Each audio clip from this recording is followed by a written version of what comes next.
Hello, I'm Dr. Named Adam, and today I'm going to be talking about interpreting your hearing results, or your audiogram. An audiogram is a graph of your hearing, and it's important to understand when the audiologist reviews this with you what it means for you so you can participate in your treatment plan. So if we take a look at this graph, the way that we plot hearing is on a horizontal axis, which is frequency or pitch, going from low pitch to high pitch. So when we talk about pitch, we are discussing sounds like water dripping, which would be a low sound, leaves rustling, birds chirping would fall into the high pitch range. So that gives you an idea of what represents pitch. On the vertical axis, we're looking at volume, or what we call decibel level, from soft to loud. So when your hearing loss is plotted on an audiogram, it's going to be represented by red circles for the right ear and blue X's for the left ear.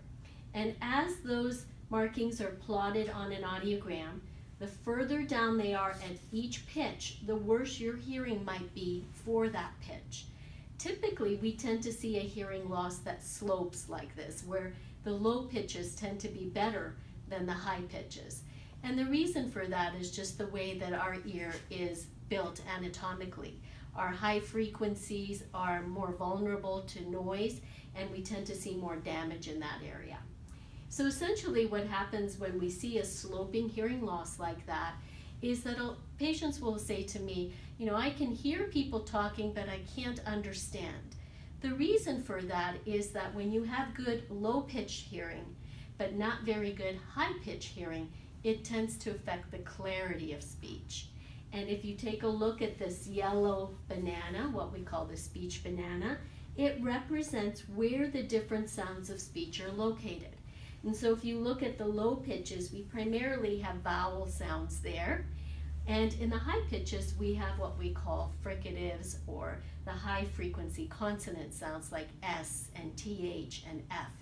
So if you hear vowel sounds but you don't hear the consonant sound, it's going to sound like people are mumbling. For example, if I said to you, do you have the time or do you have a dime? And all you hear is I'm, that's meaningless. You have to hear the T, you have to hear the D to be able to discriminate between words. So I hope this representation helps to clarify how to read your audiogram. If you have any questions, you should ask your audiologist to review your audiogram with you. Again, it's very important to participate in the treatment process and to understand what your hearing loss represents.